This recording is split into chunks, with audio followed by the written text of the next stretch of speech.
Forget everything Hollywood showed about cowboys sitting down to steak with fresh beans. The reality was way different.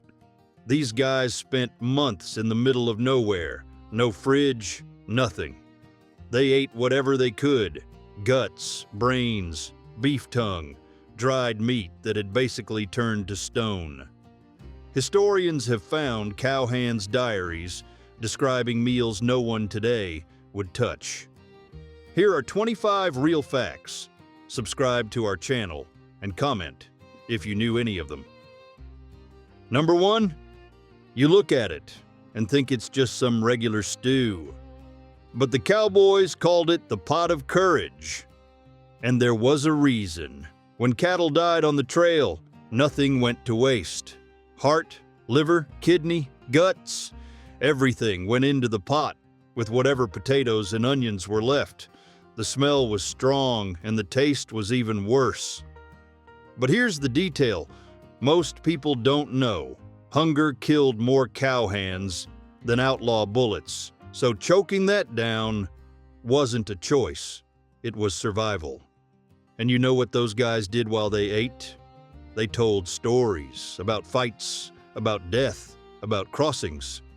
It was their way of turning desperation into something they could live with. They called it courage, but deep down it was just the will not to die. And that, my friend, was the real Old West. Number 2, the starter the cowboys carried wasn't bought in any store. It was a living dough, kept in a leather pouch tied to the saddle, fermenting with the heat of the horse's body during days of travel. When they stopped to eat, they'd mix that sour paste with flour and water, then fry it in pork fat that had seen better days. The smell was strong enough to scare off a coyote.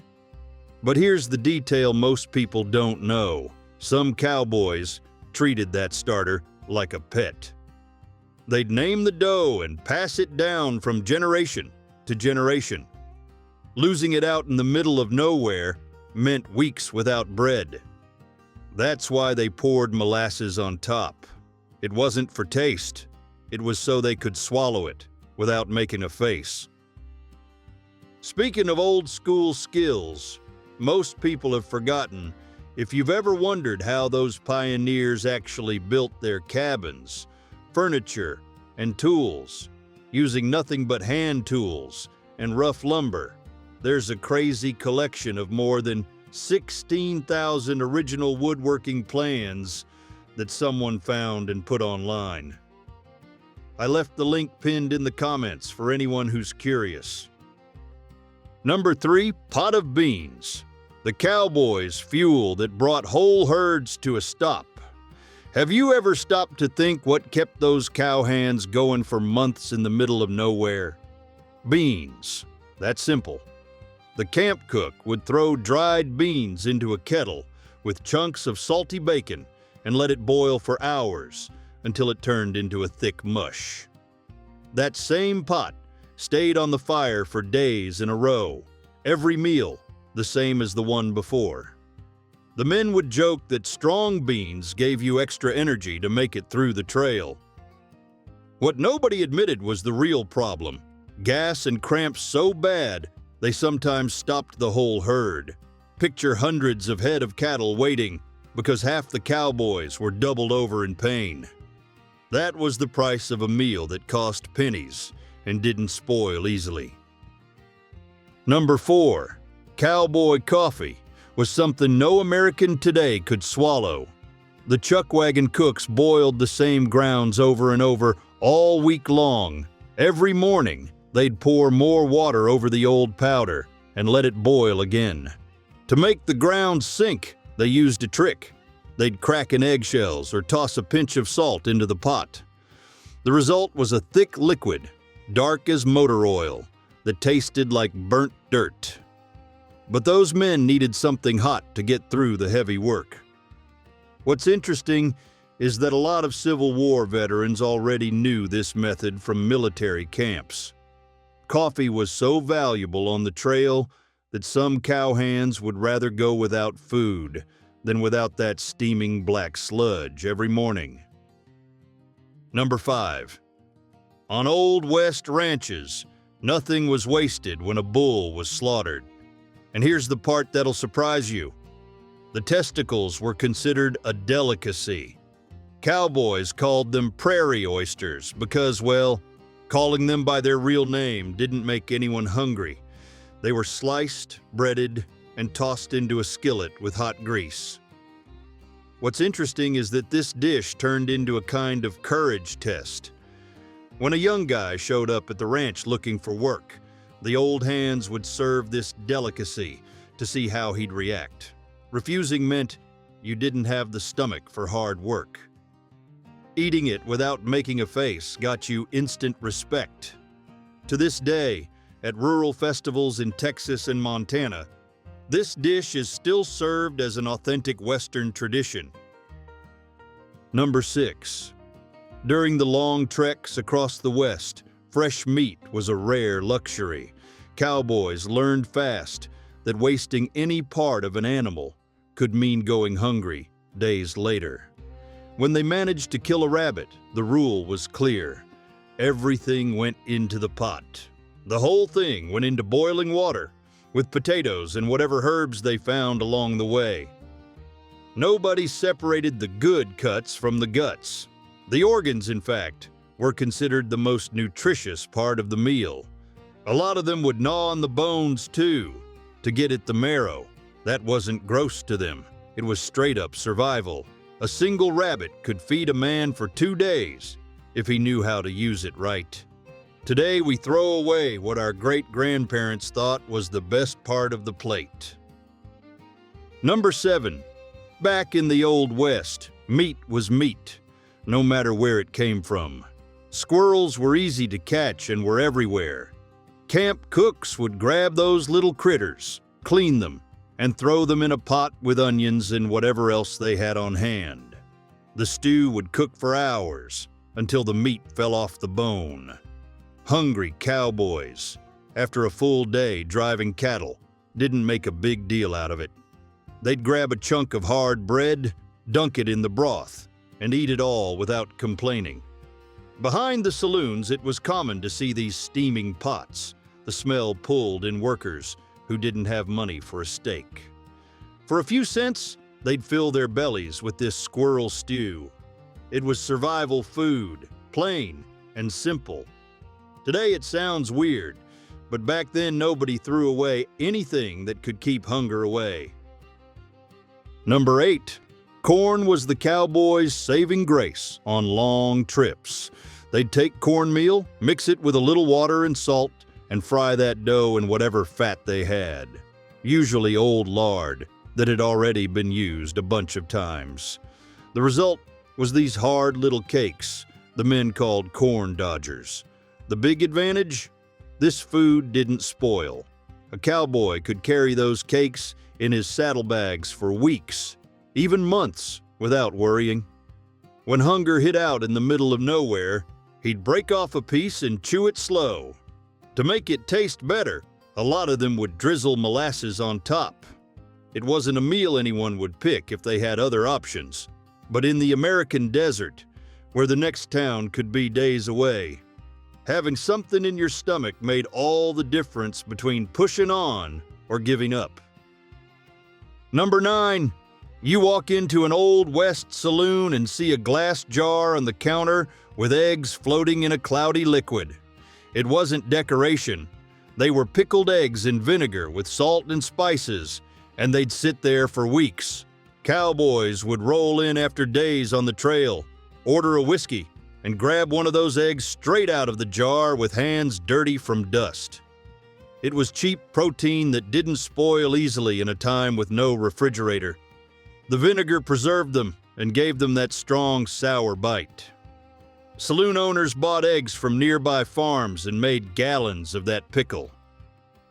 The smell was so distinctive it became a trademark of those places. The funny thing is, the habit didn't die. Even today, you can find those jars in old bars out in the countryside, especially in the American South and the Midwest. Number 10. Hardtack was a cracker. So hard, guys would break a tooth if they bit into it straight. Cowboys figured out a smart way around that. They'd smash the stuff with a rock or the handle of a knife and toss it into boiling broth with meat. They'd let it soften until it turned into a thick stew that stuck to your ribs. That cracker could last for years without going bad because it had zero moisture. The Army had used it since the Civil War, and cowhands picked up the idea on long drives. It was cheap, light to carry, and didn't need a refrigerator. When hunger hit after a full day driving cattle, that hot broth with chunks of softened cracker felt like a feast. Simple as that. Necessity turns into invention. Number 11. In the Old West, the buffalo hump was considered the most valuable cut on the whole animal. Hunters would leave tons of meat rotting in the sun and take only that part. The reason was simple. The fat concentrated there melted in your mouth like butter. Cowboys would roast it right in the coals and eat it with their hands, letting the grease run down their fingers. That habit came at a high price. Millions of buffalo were slaughtered in just a few years, nearly driving the species to total extinction. When the herds vanished from the plains, a lot of men who lived off that hunting went truly hungry. The irony is they wasted the whole animal for a single piece of fat. Number 12. That grayish block on the plate was the favorite breakfast for a lot of people in the American countryside. Scrapple was born on Pennsylvania farms, created by German settlers who didn't waste any part of the pig. Head, liver, heart, and even the feet went into the kettle. Everything cooked for hours until it turned into a paste, which was then mixed with cornmeal and seasoned with sage. The mixture cooled in molds and became this gray brick. Early in the morning, they'd slice it thick and fry it in lard until it was crispy on the outside. The strong pork smell filled the kitchen. Cowboys and farmers depended on that cheap protein to get through long days. The funny thing is, this humble dish still exists today in small-town markets in Pennsylvania and Maryland, where it's become a family tradition passed down through generations. Number 13. In the 1880s, nothing went to waste in the Old West. When a steer was slaughtered, even the brain went into the pan. Cooks would take the fresh brains, cut them into pieces, and toss them into a skillet with butter that had already gone off. The result was a dish that was creamy on the inside and crispy on the outside. Cowboys woke up before sunrise and ate it mixed with scrambled eggs. It was the kind of breakfast that kept you going all day in the saddle. The rancid fat gave it a strong flavor that nobody today could handle. But back then, food was fuel, not a luxury. What's interesting is that a lot of families in the southern United States kept this tradition for generations. Some restaurants in Texas still serve this dish as a regional specialty, linking the present to that hard time. Number 14. Jerky saved lives in the Old West, but it came with a price. Cowboys spent weeks far from any town, so they needed food that wouldn't spoil. The solution was to cut meat into thin strips, cover it with coarse salt, and leave it to dry in the sun for days. The result was tough as a boot sole. The men kept pieces in their pants pockets, along with dust and sweat. When hunger hit, they'd tear off a chunk with their teeth and chew for long minutes until it softened. It didn't taste like barbecue. It was salt, fiber, and survival. A lot of them lost teeth trying to bite it. Native peoples had been doing this for centuries with buffalo meat. The settlers learned fast that in the desert, pretty food rots and ugly food keeps you alive. Number 15. In Old West saloons, these pickled pig's feet sat in huge jars on the counter, right next to the whiskey. Cowhands would show up after weeks on the trail, order a drink, and grab a foot straight out of the jar with their hand. It was working man food, plain and simple. The vinegar kept the meat for months without a refrigerator, so bar owners always kept it stocked. The guys would chew the cartilage and tendons slow, sometimes for hours, while they played cards or closed cattle deals. It had protein, salt, and cost next to nothing. A lot of German and Irish immigrants brought this tradition over from Europe, where no part of the pig was wasted. Today it sounds strange, but back then it made perfect sense. It was the perfect snack for men who lived hard and weren't picky about food. Pure American West. Number 16. During the long journeys across the American West, cowboys faced shortages that are hard to imagine today. When the food ran out and there was no game nearby, they turned to the hooves of dead horses or butchered cattle. The process took time. The hooves would boil in water for 2 or 3 straight days until they broke down into a thick goo. The men believed that mix carried important nutrients to get them through heavy work. The taste was described as something between old leather and rancid fat. A lot of them added salt or whatever herbs they could find along the way to cover up the flavor. This practice shows a harsh reality. In the Old West, surviving meant swallowing whatever was in front of you, no questions asked. Number 17. Before refrigerators existed, nothing went to waste.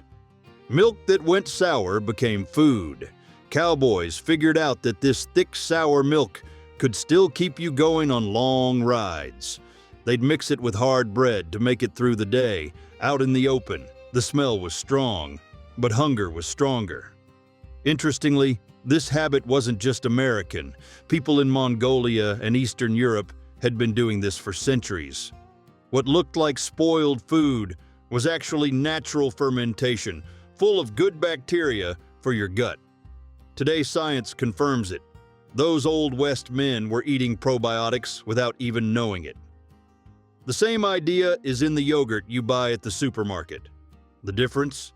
They drank it straight from the bucket, no fancy label and no health marketing. Sometimes what looks wrong is just old knowledge we forgot. Number 18. When the food ran out in the middle of nowhere, cowboys had to make do with whatever showed up. Porcupine was an unexpected lifesaver. They'd toss the animal straight into the coals, quills and all. The fire burned off that protective layer and left the meat ready to eat. The men called it pine meat because the quills looked like pine needles. The animal was small, but it made a decent meal for someone who'd had an empty stomach for days. According to reports from the time, it tasted like wild pork. It wasn't anyone's first choice, but when you're miles from any town and out of supplies, any protein will do. That kind of resourcefulness separated the ones who survived from the ones who couldn't handle the hard life on the western trails. Number 19. When cattle disappeared from the stagecoach routes in the late 1800s, saloon owners had to improvise. The solution was flying between the pines, wild turkey. Local hunters brought in the birds, and the cook made them with dough dumplings boiled right in the broth. Nothing fancy at all. It was survival food that turned into tradition. What's interesting is that this dish put everyone on the same bench. The cowboy who'd spent weeks in the saddle, the miner covered in dust, and the pro gambler who never took his eyes off the poker table. At that counter, it didn't matter who you were. The smell of roasted turkey was the great social equalizer of the Old West. A lot of historians believe dishes like this helped create the idea that the West was a land of equal opportunity for everyone. Number 20. Back in the days of wagon trains heading west, fresh apples were hard to come by. What survived the trip were dried slices, kept in sacks that bounced around for weeks in the wagons. When they reached frontier towns, the cook would soak them until the slices swelled up and that orchard smell came back. Then came the trick. Water with sugar, cinnamon, and a little nutmeg, all simmering slow in an iron pot on a wood stove. The crust was simple, made with flour and pork lard, kneaded firm so it could handle the heat of the oven. This pie became a symbol of home and comfort in a place where almost nothing was comfortable. Men who spent months in the saddle would pay high prices for a slice. It was a piece of the home they'd left behind and might never see again. Number 21. Johnnycakes saved more lives in the colonies than any doctor back then. This simple, coarse cornmeal dough became the basic fuel for the people pushing into America. Soldiers carried them in their packs, hunters kept them in their pockets, and any roadside tavern had them on the counter. The recipe came straight from Native Americans: coarse cornmeal, hot water, a pinch of salt, and on lucky days, a little pork fat. No oven, no fuss. All you needed was a hot griddle or a stone heated in the fire. The funny thing is, this humble food made it through centuries. Even today, in Rhode Island and parts of the South, you can still find Johnnycakes on the menus at old-school cafes. Few American dishes have a history as old and tough as this corn cake that fed the building of an entire nation. Number 22. In Old West saloons, beef tongue was for special customers. The owner didn't serve it to just anyone who walked through the door. He saved it for the ones who paid on time and kept coming back. It took hours to cook in a deep pot with onions, garlic, and the simple seasonings of the day. After it was cooked and cleaned, it went straight onto the hot griddle. There it browned up and left a golden coating on the pan. That leftover bit became a thick gravy, thickened with flour. It was food for people with money in their pocket who knew what they were asking for. In a time when fresh meat was hard to come by and nothing was wasted, a dish like that showed status. Anyone sitting down to eat tongue in a saloon wasn't just any passing cowboy. It was someone the place wanted to keep around. Number 23. In the Old West, a lot of people walked into a saloon not just to drink, but to see what was coming off the stove. Stale bread, leftover cake, yesterday's cornbread. Nothing went in the trash. It all got chopped up, mixed with milk, eggs, and sugar, and left to sit while the firewood burned down slow. In the oven, the magic happened. Firm around the edges, soft in the middle. On top went a hot sauce of butter, brown sugar, and a generous splash of whiskey.